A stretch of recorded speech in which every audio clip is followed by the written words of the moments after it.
Hello, everyone. Welcome to Rendi Kurniawan's podcast, a place where we will explore interesting stories, hidden places, and everything that makes Indonesia incredible. Today we will be discussing one of the unique, hidden and storytelling historical sites. Its name is Sambisari Temple. It is located in Kalasan, Sleman, Yogyakarta. Although not as grand as Prambanan Temple or as big as Borobudur Temple, Sambisari actually has its own charm. It not only keeps traces of history from the 9th century, but also keeps the uniqueness because his temple was found buried underground. If you start the journey from my boarding house in Jogja, you can get to Sambisari Temple in about 19 minutes. Your journey will pass through the main road of the city, then into a quiet, tree-lined, and sudden area.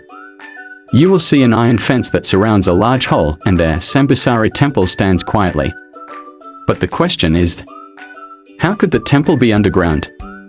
The story of the discovery of Sambisari Temple began in 1966. A farmer who was hoeing suddenly found a stone with a strange carving. It was originally thought to be an ordinary stone, but after excavating deeper, it turned out to be part of the ancient temple structure.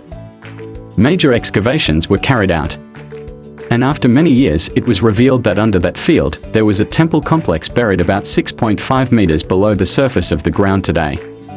Many experts believe Sambisari Temple buried due to the powerful eruption of Mount Merapi in the past.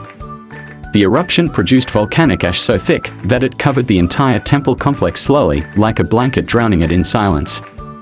But precisely because of that, the temple structure is still very well preserved. Relief and the shape of the building is not much damaged because it was covered by the ground for hundreds of years. Sambisari Temple was built around the 9th century during the ancient Mataram Kingdom and is a Hindu temple dedicated to Lord Shiva. The temple complex consists of one main temple that stands in the middle, 3 trustee temple or companion temple in front of it. Inside the main room of the temple, there is a statue of Shiva Mahadeva.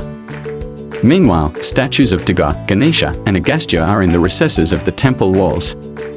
Interestingly, the layout was very symmetrical, showing the outstanding architectural knowledge of the people of that time.